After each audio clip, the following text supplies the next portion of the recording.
ماہ مبارک رمضان کے 28ویں دن کی دعا۔ اے اللہ، اس مہینے میں مجھے نافلہ مستحب سے بہت زیادہ حصہ دے اور دینی تعلیمات سیکھنے کے ذریعے مجھے عزت عطا فرما، اور میرے وسیلے کو دوسرے وسیلوں سے زیادہ اپنے آپ سے نزدیک کر لے۔ اے وہ جسے کسی اصرار کرنے والے کا اصرار دوسروں کی دعاؤں سے غافل نہیں کرتا۔ بسم اللہ الرحمن الرحیم، اللہم صلی علی محمد وآل محمد۔ آفس کا وقت ختم ہو گیا، لیکن آفس میں موجود ایک شخص سر جھکائے فائلوں کے اوپر نظر کر رہا ہے، کمپیوٹر کے اوپر بیٹھا ہوا ہے اور مسلسل اپنا کام کر رہا ہے۔ کسی نے سوال کیا کہ ٹائم تو ختم ہو گیا، کیوں نہیں گئے؟ تو جواب دیتا ہے کہ میں پارٹ ٹائم یہاں پر ہوں، اور اس لیے ہوں کہ مجھے اس کمپنی سے محبت ہے، اس آفس سے محبت ہے۔ میں چاہتا ہوں بہتر سے بہتر طریقے سے اس کے کام کو آگے بڑھا سکوں۔ اس آفس کے مالک سے مجھے ایک خاص انسیت ہے۔ ایک مزدور کو ہم نے بلایا کام کے لیے، وقت ختم ہو گیا لیکن وہ اپنے کام میں لگا ہوا ہے۔ اب ہمارے اوپر یہ فرض بنتا ہے کہ جو مزدور اپنے وقت کے ختم ہو جانے کے بعد بھی ہمارے کام میں مصروف ہے، ہم سے محبت کر رہا ہے، اس کو الگ سے کچھ دیں، اس لیے کہ اور دوسرے لوگوں کو بھی ہم نے بلایا تھا، وہ اپنے اپنے وقت پر چلے گئے اپنی مزدوری لے کے۔ جس طرح سے آفس کے وقت کے ختم ہو جانے کے بعد اگر کوئی بیٹھتا ہے اور کام کرتا ہے تو اس کو ایک بونس دیا جاتا ہے،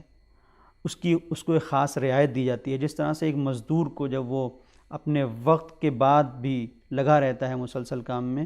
تو مالک اسے کچھ دیتا ہے، اسی طریقے سے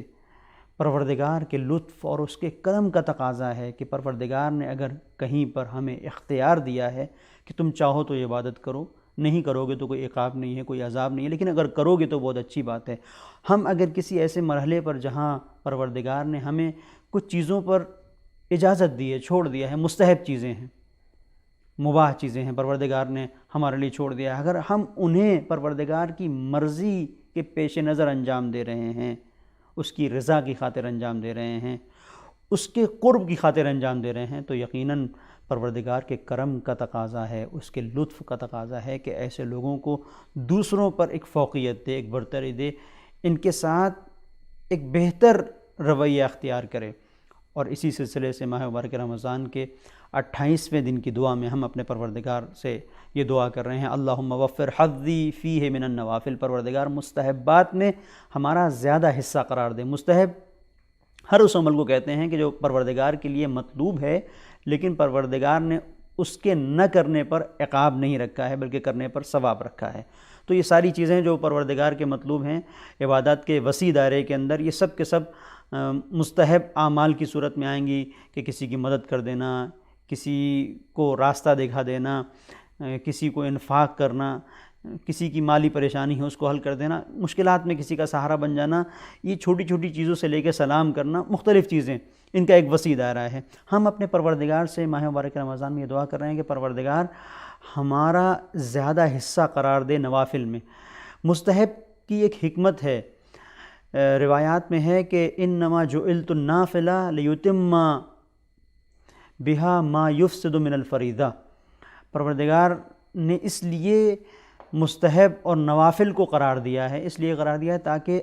جو کچھ واجب میں کمی رہ جاتی ہے، جو نقائص رہ جاتے ہیں، ہم اس کو پورا کر سکیں۔ تو ایک بہترین موقع ہے، ایک بہترین ہمارے لیے غنیمت موقع ہے، فرصت ہے کہ ہم زیادہ سے زیادہ مستحب چیزوں کا انجام دیں تاکہ اگر کہیں خدا نخواستہ واجب میں کوئی کمی ہے، نمازوں میں کوئی کمی رہ گئی ہے اور دوسرے واجبات میں کوئی کمی رہ گئی تو وہ پوری ہو سکے۔ اس لیے کہ کسی ایک عمل کو بھی اگر پروردگار نے قبول کر لیا تو انسان بہشت میں جانے کے لیے اپنے آپ کو تیار کر سکتا ہے روایات اور احادیث کی روشنی میں، لیکن منزل یہ ہے کہ وہ ایک عمل خدا تک پہنچے، اس لیے کہ شیطان گھات لگا کے بیٹھا ہے۔ ہم چاہتے ہیں عمل ہمارا خدا تک پہنچے، شیطان چاہتا ہے کہ اس کا یہ عمل خدا تک نہ پہنچ سکے۔ لہٰذا ضروری ہے کہ شیطان سے بچاتے ہوئے اپنے آپ کو ریا اور عجب سے بچاتے ہوئے انسان ایک عمل خدا تک پہنچا سکے۔ اب اس سلسلے میں انسان زیادتی حصے کی جب دعا کر رہا ہے کہ پروردگار وفر حظی، پروردگار ہمیں زیادہ حصہ قرار دے، تو اس کی معنی اور مفہوم کے اوپر بھی انسان کو توجہ ہونی چاہیے جن چیزوں کو انجام دے رہا ہے۔ مثلا یہی جو ہم دعا کر رہے ہیں، اس کے مفاہیم کے اوپر ہماری توجہ رہے کہ زیادہ کام اس وقت پروردگار قبول کرے گا جب اس کے اندر کوالٹی بھی ہوگی، یعنی صرف ایسا نہ ہو کہ کثرت کے سامنے ہم ایک چیز کو انجام دے رہے ہیں لیکن اس کے اندر کیفیت نہ ہو، کوالٹی نہ ہو۔ اس کے بعد ہم نے اپنے پروردگار سے دعا کی وَقَرِّبْ فِيهِ وَسِيلَتِي إِلَيْكَ مِن بَيْنِ الْوَسَائِلِ، پروردگار تیرے نزدیک جو وسائل ہیں تجھ سے قریب کرنے والا جو وسیلہ ہے اس کو مجھ سے نزدیک کر دے۔ علماء نے اس سلسلے سے بیان کیا کہ وہ وسیلہ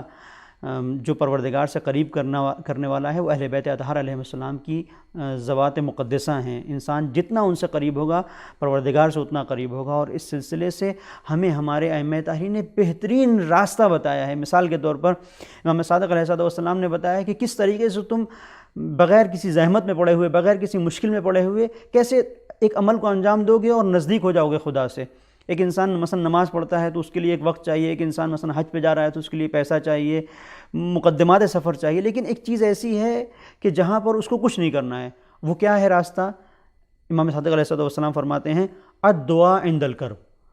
دعا کرو اس وقت جب مصیبت میں مبتلا ہو۔ پہلی چیز انسان دعا کرے، مصیبت میں مبتلا ہے، کسی بھی مصیبت میں پڑا، کچھ کرنے کی ضرورت نہیں ہے، کہیں جانے کی ضرورت نہیں ہے، کوئی پیسہ کچھ لگانے کی ضرورت نہیں ہے، دعا کر رہا ہے انسان۔ دوسری منزل الاستغفار عند الذنب، جب گناہ کا منزل آئے، گناہ کا موقع ہو، جب انسان گناہ کرے تو وہاں پر استغفار کرے۔ تیسری چیز والشکر عند النعمہ،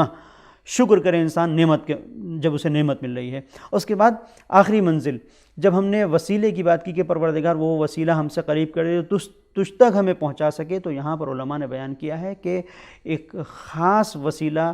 امام زمانہ عجل اللہ تعالیٰ فرجہ الشریف کی والدہ گرامی کا ہے کہ اگر ہم ان کے توسل سے، ان کے وسیلے سے ہم دعا کریں گے تو یقیناً ہماری دعا قبول ہونے والی ہے۔ اور اس کے بعد اہل بیت اطہار علیہ السلام، خاص طور پہ امام حسین علیہ السلام سید الشہداء کے جن کے سلسلے سے ملتا ہے، آیت اللہ خنصاری کہتے ہیں کہ میں اپنے کسی بھی عمل کے سلسلے سے میں امید نہیں رکھتا ہوں کہ میرا عمل بارگاہ الہی میں قبول ہوگا، لیکن ایک عمل، اور وہ امام حسین علیہ السلام کے اوپر گریا ہے۔ ہم دعا کرتے ہیں کہ پروردگار ہماری اس دعا کو جو ہم نے 28 ماہ مبارک رمضان کے دن میں کی، پروردگار قبول فرمائے اور ہمیں توفیق بندگی عنایت فرمائے۔ وصلی اللہ علی محمد۔